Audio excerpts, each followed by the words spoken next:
বৈষম্য বিরোধী ছাত্রদের মার্চ ফর ইউনিটিতে হাজারো মানুষ। 15 জানুয়ারির মধ্যে জুলাই প্রোক্লেমেশন ঘোষণার দাবি। নাশকতা নয়, বৈদ্যুতিক সংযোগের ত্রুটি থেকে সচিবালয়ে আগুন। প্রাথমিক অনুসন্ধানে জানালো তদন্ত কমিটি। জিমি কার্টার ও মনমোহন সিংকে শ্রদ্ধা জানালেন প্রধান উপদেষ্টা। দুই দেশের দূতাবাসে প্রতিকৃতি পুষ্পস্তবক অর্পণ।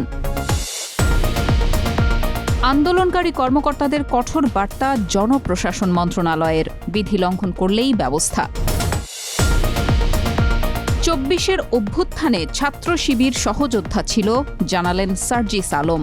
দেশ বিনির্মাণে একইভাবে কাজ করার অঙ্গীকার। স্বাগতম টিবিএস নিউজ অব দ্য ডেতে। এতক্ষণ শুনছিলেন শিরোনাম, এবারে বিস্তারিত। সাথে আছি আমি মোহনা হোসেন। বৈষম্য বিরোধী ছাত্র আন্দোলনের ডাকা মার্চ ফর ইউনিটি সমাবেশ থেকে আগামী 15 জানুয়ারির মধ্যে জুলাই প্রোক্লেমেশন ঘোষণার দাবি জানানো হয়েছে।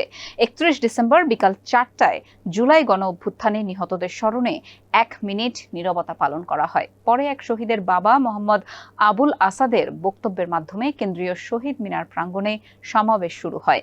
সমাবেশে নাগরিক কমিটির সদস্য সচিব আক্তার হোসেন বলেন, আগামী মাসের 15 তারিখের মধ্যে জুলাই প্রোক্লেমেশন ঘোষণা করতে হবে। আগামী নির্বাচিত সরকার নতুন সংবিধান রচনা করবে, আর সেই সংসদ হবে গণপরিষদ।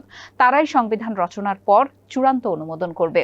বক্তব্য রাখেন জাতীয় নাগরিক কমিটির মুখ্য সংগঠক সার্জিস আলম ও সমাবেশে বৈষম্য বিরোধী ছাত্র আন্দোলনের সমন্বয়ক রিফাত রশিদ। এর আগে তুমি কে আমি কে, বাংলাদেশ বাংলাদেশ, আবু সাইদ মুগ্ধ, শেষ হয়নি যুদ্ধ, দিল্লি না ঢাকা, ঢাকা ঢাকা ইত্যাদি স্লোগানে বিভিন্ন জায়গা থেকে মিছিল নিয়ে শহীদ মিনারে জড়ো হন কয়েক হাজার মানুষ।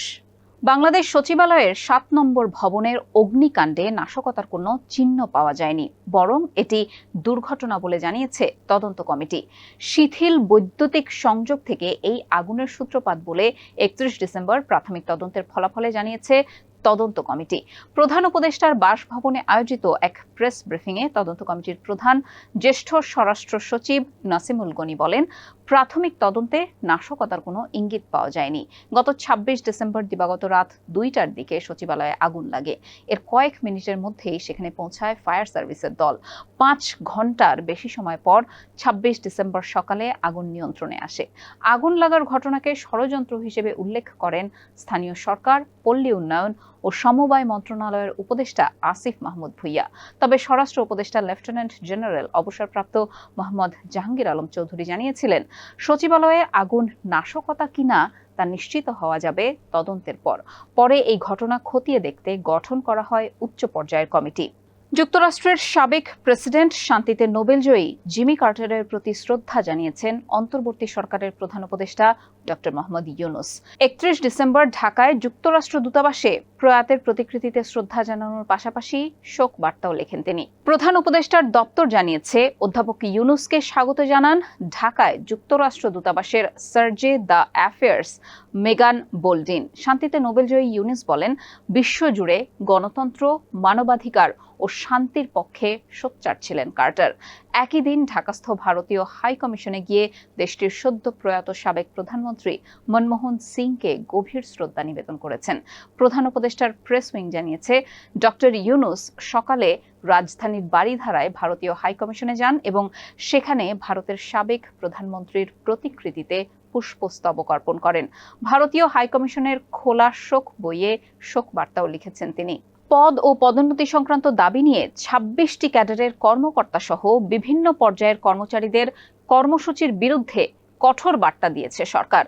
এই বিষয়ে জনপ্রশাসন মন্ত্রণালয় সরকারি কর্মচারী বিধিমালার কথা স্মরণ করিয়ে দিয়ে বলেছে, কেউ এই বিধিমালা লঙ্ঘন করলে তিনি অসৎ আচরণের দায়ে ব্যবস্থার আওতায় আসবেন। 31 ডিসেম্বর জনপ্রশাসন মন্ত্রণালয় এক বিজ্ঞপ্তিতে এই কঠোর বার্তা দিয়েছে।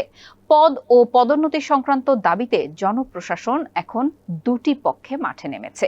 তাদের মধ্যে একদিকে আছে প্রশাসন ক্যাডার, অন্যদিকে আছে 25টি ক্যাডার নিয়ে গঠিত আন্তঃ ক্যাডার বৈষম্য নিরসন পরিষদ। মূলত 17 ডিসেম্বর জনপ্রশাসন সংস্কার কমিশনের কিছু সুপারিশ আলোচনায় আসার পর থেকে এই পরিস্থিতি তৈরি হয়েছে। এই রকম পরিস্থিতিতে জনপ্রশাসন মন্ত্রণালয় বিজ্ঞপ্তি দিয়ে বলেছে, সম্প্রতি বিভিন্ন পদমর্যাদার কিছু সরকারি কর্মচারী বিভিন্ন দাবি দাওয়া নিয়ে সমাবেশ, অবস্থান ধর্মঘট, মানববন্ধন, কলম বিরতি সহ বিবিধ কর্মসূচি পালন করছেন। এই কারণে সরকারি কর্মচারীদের ভাবমূর্তি ক্ষুণ্ণ হচ্ছে। বাংলাদেশ ইসলামী ছাত্র শিবিরকে অভ্যুত্থানে প্রত্যক্ষ এবং পরোক্ষভাবে পেয়েছেন বলে জানিয়েছেন জাতীয় নাগরিক কমিটির মুখ্য সংগঠক সার্জিস আলম। 31 ডিসেম্বর রাজধানীর সোহরাওয়ার্দী উদ্যানে ছাত্র শিবিরের কেন্দ্রীয় সদস্য সম্মেলন 2024-এ বক্তব্য প্রদানকালে তিনি এই কথা বলেন। তিনি বলেন, 24-এর গণঅভ্যুত্থানে সহযোদ্ধা ছাত্র শিবির লড়াইয়ে গুরুত্বপূর্ণ ভূমিকা পালন করেছে। একটি কথা স্পষ্টভাবে বলতে চাই, কেউ কোনোদিন কোনো সত্যকে চাপা দিয়ে রাখতে পারে না। সত্য প্রকাশ এখন শুধু সময়ের ব্যাপার। তিনি আরো বলেন, বিগত 16 বছরে খুনি শেখ হাসিনা যাকেই পোটেনশিয়াল থ্রেট মনে করেছিল, নানান উপাধি তকমা দিয়ে ব্লেম গেম খেলায় মেতে উঠেছিল। অনেক নিরপরাধ মানুষ আলেম ওলামাকে শুধু তার পোটেনশিয়াল থ্রেট মনে করার কারণে জেলখানা থেকে শুরু করে হামলা, মামলা, নির্যাতনের মাধ্যমে হত্যা করেছে। এই ছিল আজকের টিবিএস নিউজ অফ দ্য ডেতে। সাথে থাকার জন্য ধন্যবাদ।